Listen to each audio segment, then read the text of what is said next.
Selamat siang anak-anak. Siap, Bu. Bagaimana kabarnya hari ini? Alhamdulillah. Alhamdulillah, luar biasa, tetap semangat, Allahu Akbar. Nah, hari ini kita akan belajar mengenai wafatnya Rasulullah Shallallahu Alaihi Wasallam. Nah, sebelum kita belajar, masih ingat pelajaran minggu kemarin membahas tentang apa? Lupa, oke.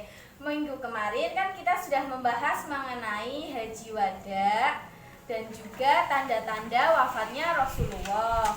Nah, untuk materi yang hari ini juga berkaitan dengan materi yang minggu kemarin.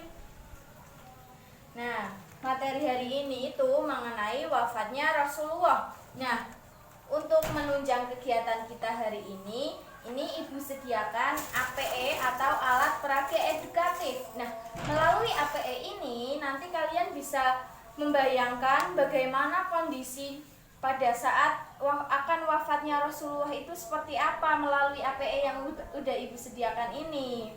Nah, langsung saja ya.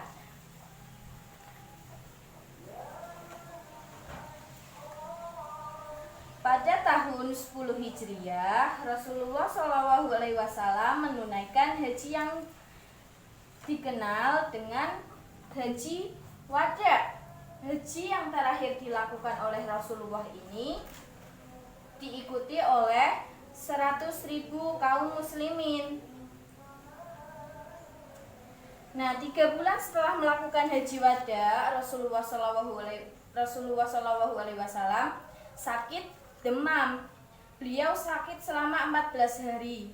Saat demamnya bertambah tinggi, Rasulullah Shallallahu Alaihi Wasallam tidak mampu menjadi imam sholat di masjid.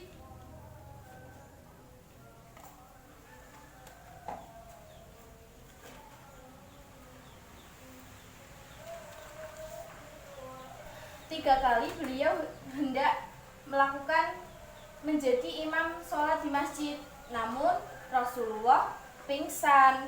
Karenanya beliau meminta sahabat Abu Bakar untuk menggantikan beliau menjadi imam sholat.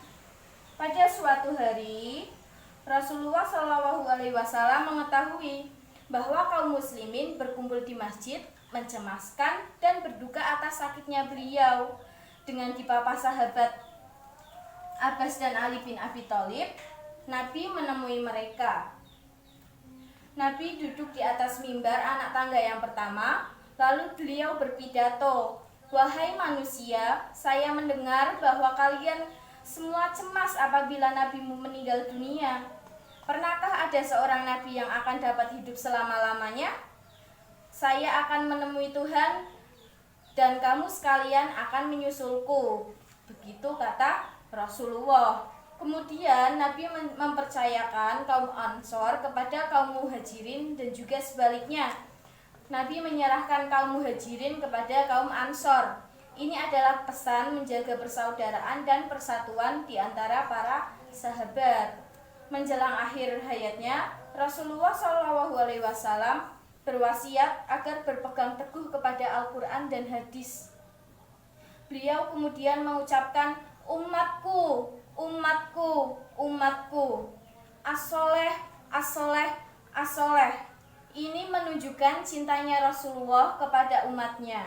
Begitu agung cintanya Rasulullah SAW, sampai menjelang wafatnya pun beliau masih mengingat umatnya. Dengan ungkapan tersebut, Rasulullah SAW berpesan kepada umatnya agar jangan meninggalkan sholat. Sholat harus senantiasa didirikan dan tidak boleh ditinggalkan.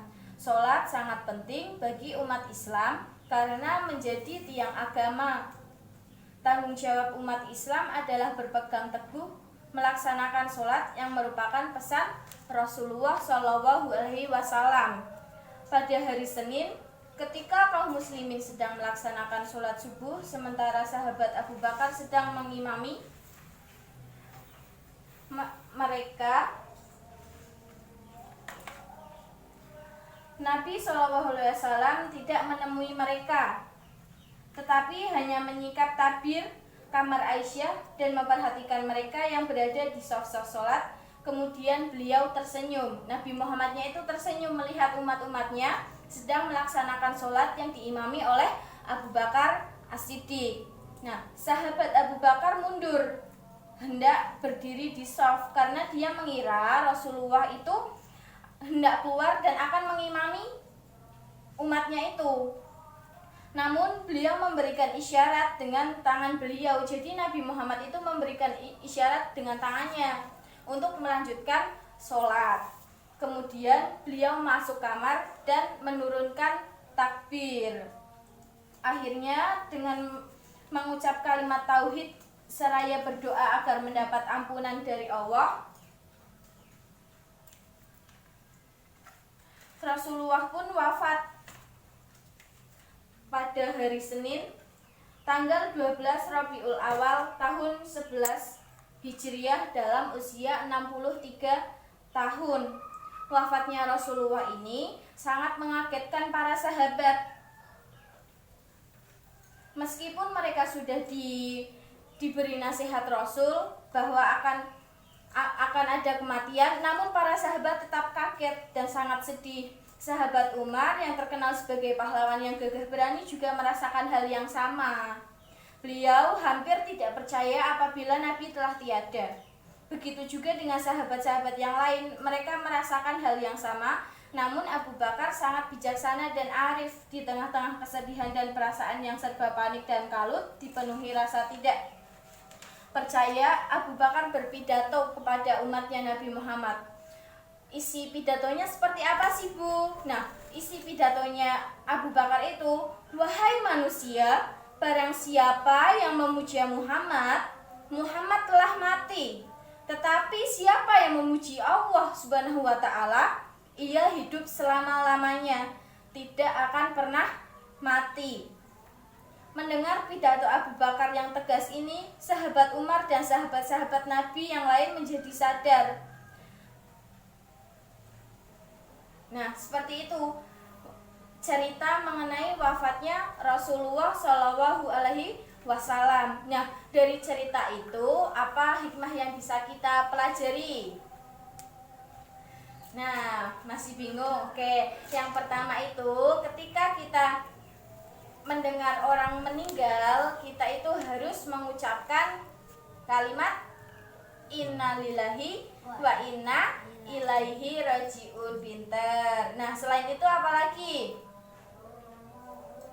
Nah, bahwa setiap manusia yang diciptakan oleh Allah di dunia, bukan hanya manusia, semua makhluk Allah yang diciptakan di dunia itu pasti akan kembali kepada Allah atau pasti akan meninggal. Nah, jadi kita itu hidup di dunia itu harus dikencengkan untuk sholatnya, untuk beribadahnya. Meskipun kita mengejar dunia, kita juga tidak boleh melupakan kehidupan kita di akhiratnya, yaitu dengan cara kita melaksanakan sholat, mengaji, bersedekah, puasa, dan yang lainnya.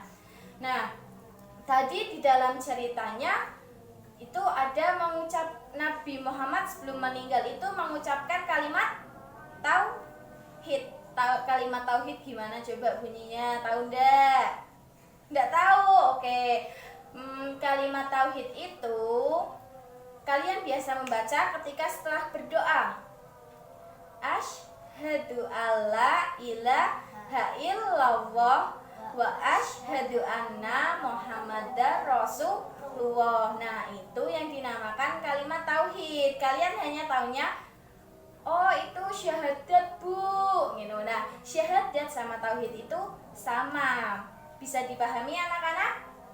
Bisa, oke. Nah, untuk pembelajaran selanjutnya kita lanjutkan minggu depan. Sekian pembelajaran hari ini. Terima kasih. Wassalamualaikum warahmatullahi wabarakatuh.